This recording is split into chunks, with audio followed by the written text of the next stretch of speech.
आता आपल्या आवडत्या मालिकेचे संपूर्ण भाग मालिका प्रसारित झाल्यानंतर लगेचच पाहू शकता फक्त सन नेक्स्ट वर. भारतातील प्रेक्षकांसाठी मोफत सेवा.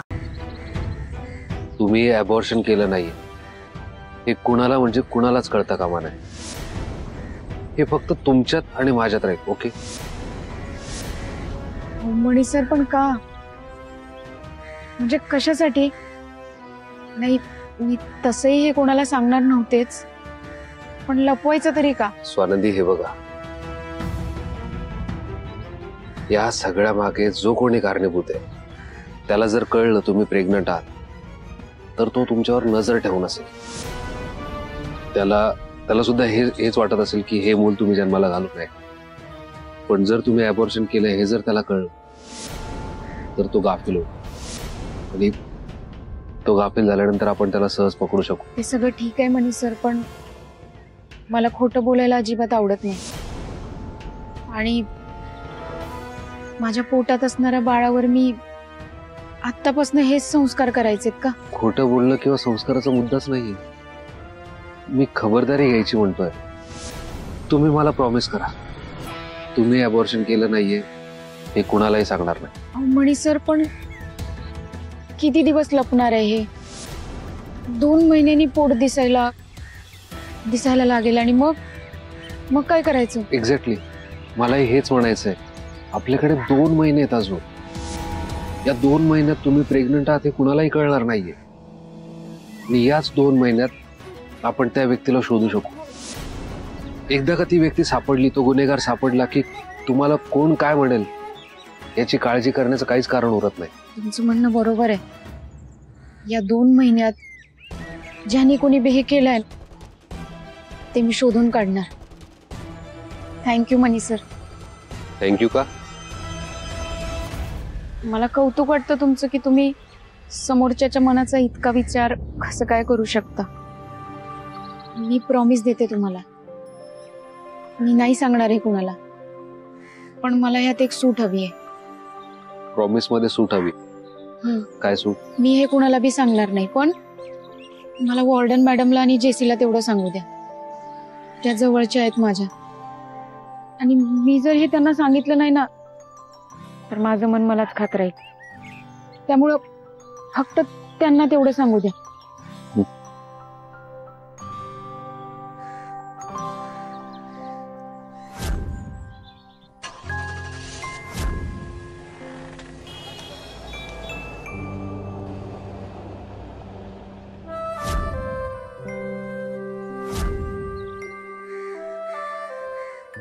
सांभाळून राहा, आणि काही लागलं तर कळवा.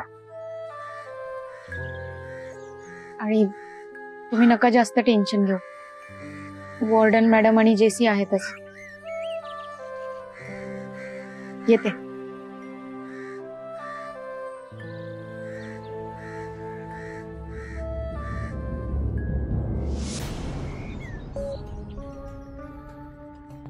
तू आलीस एकटी? मणी कुठे? तो तुला सोडायला नाही आला? आणि तुला कळतंय का तू अबॉर्शन करून आलीयस? तुला त्रास होऊ शकतो, आराम करायची गरज होती. थोडा वेळ थांबायचं ना हॉस्पिटलमध्ये, डॉक्टरांच्या देखरेखीखाली राहिली असती. काय घाई करायची गरज होती एवढी? मॅडम, मला तुम्हाला काहीतरी महत्वाचं सांगायचंय. काय झालं? काय सांगायचंय? तुम्ही अबॉर्शन केलं नाहीये हे कुणाला म्हणजे कुणालाच कळता कामा नये. हे फक्त तुमच्यात आणि माझ्यात राहील. काय सांगायचंय? डॉक्टर म्हणाले की सगळी प्रोसिजर झाली ना मग जाऊन तुम्ही आराम करू शकता घरी. आणि सलाईन पण संपली होती, मग ते म्हणाले जा घरी. मला जरा दमल्यासारखं होतंय, मी तुमच्या रूम मध्ये आराम केला तर चालेल का? काय वेड्यासारखं विचारते. चल. पण मणीने तुला एकट्याला सोडलं का? असं त्यांनी यायला हवं होतं ना.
बोल शिखा.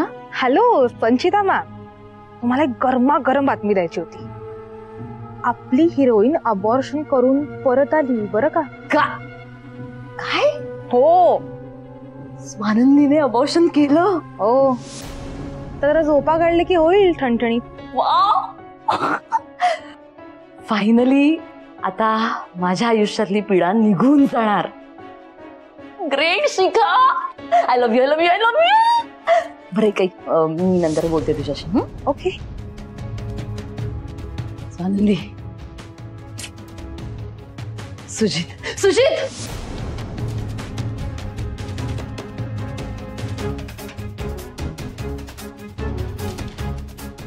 सुजित, सुजित,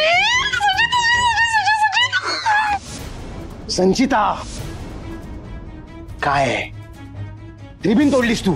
ते ठीक आहे रे, रिबन लावता येईल. बरं, मला खूप आनंद झालाय, खूप. कसला आनंद? हाच आनंद झालाय की स्वानंदी ऑफिस पुन्हा जॉईन करतीये. मस्त.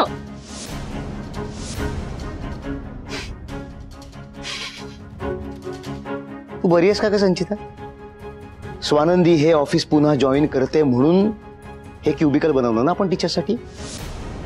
हे तुला आत्ता रिअलाइज होतंय? आत्ता? हो, कारण मी आत्ताच तो विचार करत होते ना. इथून गेल्यानंतर मी म्हटलं की ठीक आहे, या आधी जे झालंय, म्हणजे ज्या चुका स्वानंदीकडून झाल्यात, ज्या चुका माझ्याकडून झाल्यात, त्या विसरून जाऊया. आता महत्वाचं काय आहे? आपला बिझनेस.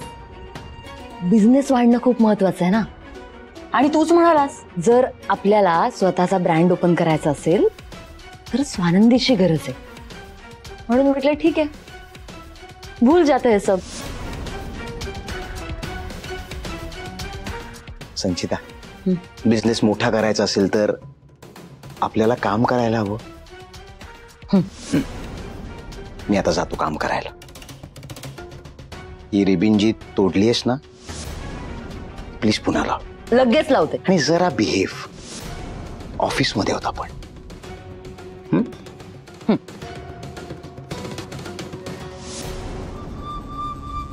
सुजित, तू मला तुझ्यापासून किती दिवस लांब ठेवशील रे? आता तू बघच, तुझ्या मम्माला घोळात घेऊन मी तुला माझ्याशी लग्न करायला भाग पाडते की नाही.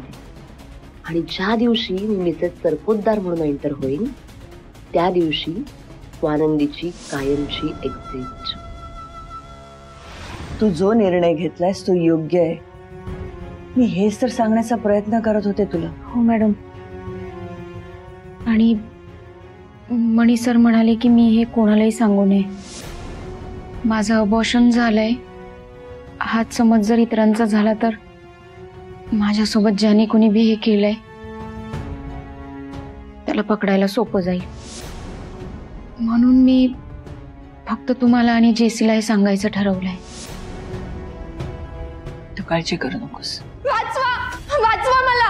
अरे कोई है क्या? अरे कोई तो बचाओ. कोई भी नहीं है क्या यहाँ पे? अरे बचाओ मुझे. अरे कोणीतरी वाचवा. कोई भी. काय झालं? कोण आहे तू? मी फातिमा. फातिमा, नवीन ऍडमिशन. काय झालं ओरडायला तुला? हो मैम, मैं जो रिक्शा से आई ना, वो रिक्शा वाला मेरा पीछा कर रहा है. प्लीज मला वाचवा त्याच्यापासून. प्लीज बचाओ मुझे. तुला घाबरायची काही गरज नाही. तू इथे सेफ आहेस. मी वॉचमॅनला बोलते. Watchman, watchman. मैम कोई भी नहीं है बाहर. सब जगह ढूंढ के फिर मैं अंदर आ गई. ओके, शांत शांत. हाँ.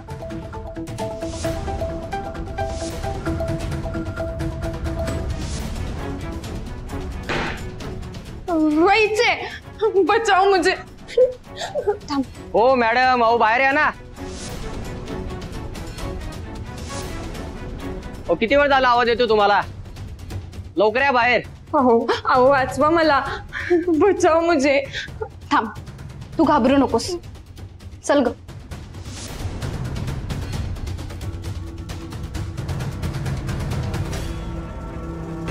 ए गर्ल्स हॉस्टेल आहे, दिसत नाही तुला? अहो मॅडम, मी त्या पोरीला. पोरीला? थांब, एक घे गा याला. हिची एवढी किंमत? काय रे? काय वाटलं तुला? परत साक्षी लागलं? हॉस्टेलमध्ये घुसून तू आमच्या सगळ्यांची घ्यायची. काय रे? मारून टाकणार आहात का त्याला? तू हॉस्टेलमध्ये आलास कसा? हे लेडीज हॉस्टेल आहे. ओ मॅडम, माझं आधी ऐकून तरी घ्या. या पोरीची पर्स माझ्या रिक्षामध्ये विसरली होती आणि ही पर्स वापस करण्यासाठी मी यांच्या मागे आलो होतो. हो ना, मेरीच पर्स है ये. सॉरी भैया, मेरे को लगा तुम मेरा पीछा कर रहे ले. अरे पीछा करत होतो पण ही पर्स देण्यासाठी करत होतो. तुम्हाला किती आवाज दिला, एकदा तरी मागे वळून बघायचं असतं ना. तो तुम पर्स पर्स बोलते ना, ऐसे पीछे पीछे आओगे तो कैसे समझेगा मेरे को? पर मैं आपको सॉरी बोली ना, आणखी एकदा बोलू का? वैसे भैया, आपके जैसे लोग हैं ना इस दुनिया में, यामुळे जग चालते बघा. हा, एकदम बरोबर. म्हणजे असं चांगल्या माणसाची झाडूने धुलाई करा तुम्ही. हा दादा एक मिनिट, मी नाही, आता मी पोलिसांमध्ये जातो. तुम्ही सगळ्यांनी मिळून माझ्यावरती हमला केलाय, हे कंप्लेंटच करतो आता मी. दादा माझं ऐका ना, मी सगळ्यांच्या वतीने तुमची माफी मागते. सॉरी. तिथे आमच्या वॉचमॅनचं केबिन आहे, तिथे जा आणि त्याच्यात एक फर्स्ट एड बॉक्स आहे. स्प्रे असेल त्याच्यात मारून घ्या आणि मी तर म्हणते डॉक्टरकडे जाऊनच या. मी पैसे देऊ तुम्हाला? नको, राहू द्या, काय गरज नाहीये. माझं मी बघून घेईन. आणि हा, एक लक्षात ठेवा, असं विचार न करता कोणाला पण झोडपून नका काढत जाऊ माझ्यासारखं. ठीक आहे, तुमची पर्स. सॉरी दादा. राहू द्या तुमच्याकडे, आणखी कर दुसऱ्याची मदत.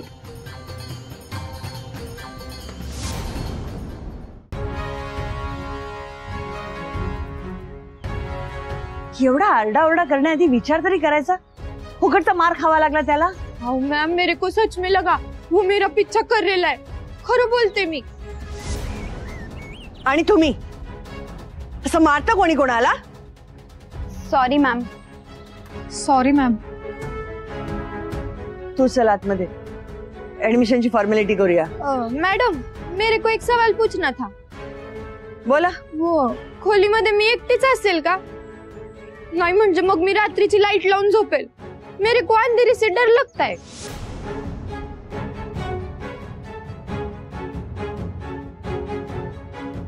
चला.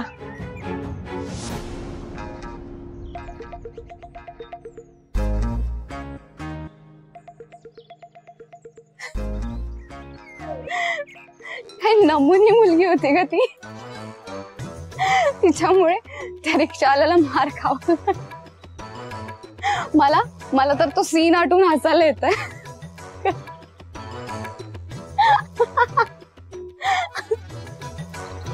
काय ग, काय झालं?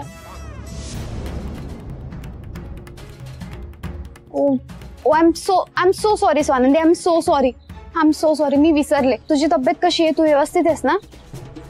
स्वानंदी, ॲबॉर्शन व्यवस्थित झालं ना?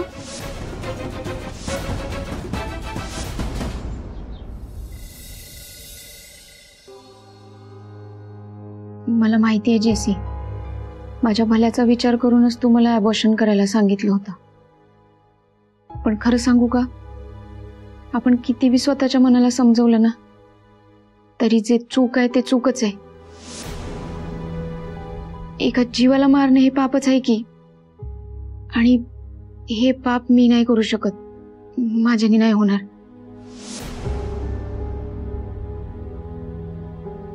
ठीक आहे, तुझं ठरलंय ना, then I am with you. हा, पण माझं आणि मनी सरांचं ठरलंय, जोपर्यंत ज्याने कोणी बी हे केलंय ना, तो सापडत नाही तोपर्यंत कुणाला बी काही बी सांगायचं नाही.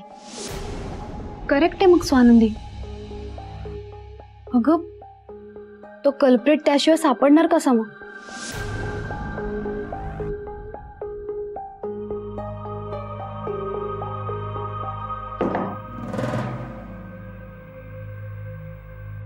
तू थांब, मी बघते.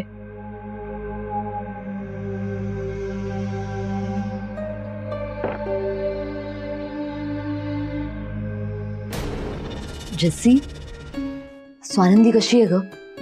बरं वाटतंय ना तिला? काही त्रास वगैरे नाही होते ना? जेसी, खरं सांगू का, दिवसभर मी स्वानंदीचाच विचार करत होते. तिच्या विचाराने चैनच नव्हती पडत ग मला. हो ना. कधी एकदा तिची चौकशी करते, तिला भेटते असं झालं होतं. आम्ही जाऊ ना तिला भेटायला?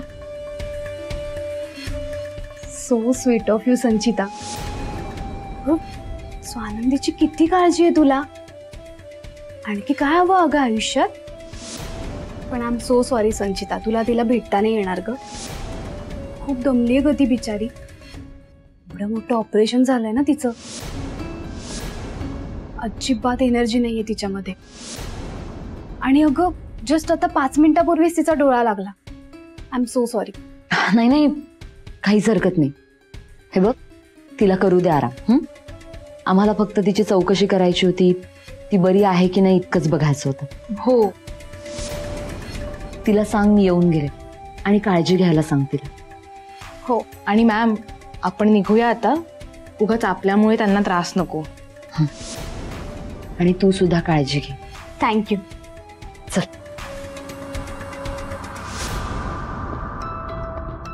या संचिताला स्वानंदीच्या अबॉर्शनची इतकी का पडलीये आणि ती इतकी एक्सायटेड का दिसते. बरं झालं, स्वानंदीने सगळ्यांपासून खरी गोष्ट लपवून ठेवायचा डिसिजन घेतलाय. सुजित सर, अहो कुठे चाल. पोहोचलो आपण. सावकाश, खाली पायरी आहे. Very good. ये. सुजित सर, अहो झालं, पोहोचलोय आपण. 1 2 3. वेलकम स्वानंदी.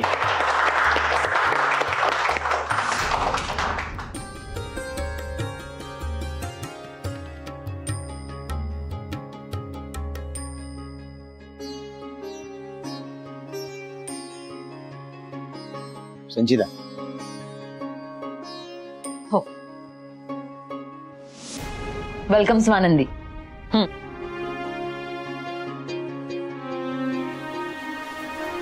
स्वानंदी, तुझ्या प्रेग्नन्सी बद्दल, अबॉर्शन बद्दल सुजितला काहीही सांगू नकोस.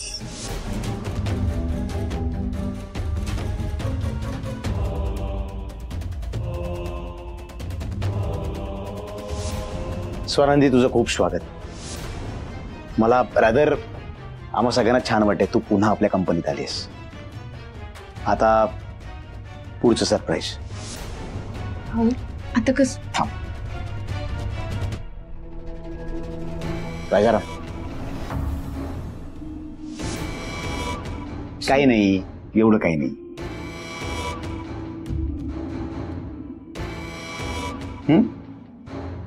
ये, कम ऑन. अहो सुजित सर, हे कशाला. ठीक आहे.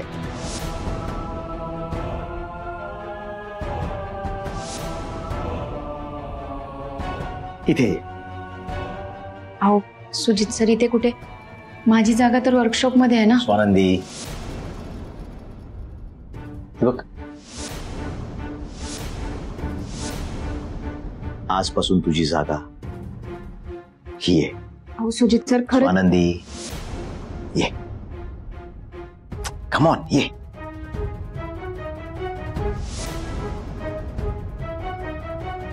एक मिनिट, इथेच थांब.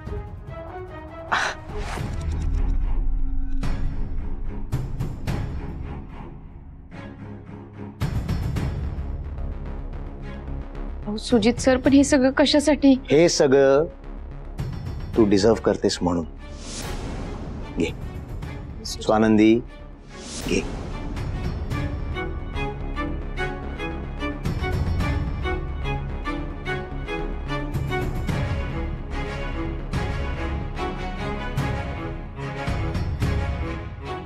ये ये ये. तू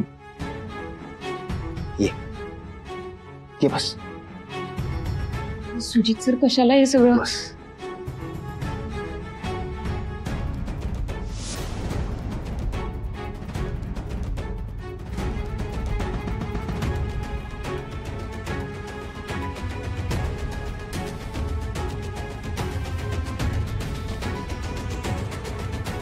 सुजित सर, खरंच खूप थँक्यू. पण मला फक्त एका नोकरीची गरज होती. हे सगळं स्वप्न असल्यासारखं वाटतंय मला. स्वप्नच आहे हे सगळं, स्वप्नच आहे स्वानंदी. तू या कंपनीतनं गेलीस त्या दिवसापासून आतापर्यंत प्रत्येक मिनिट, प्रत्येक क्षण हे स्वप्न मी बघत होतो. आणि आज ते स्वप्न पूर्ण झालंय, कारण तू परत आलीयस.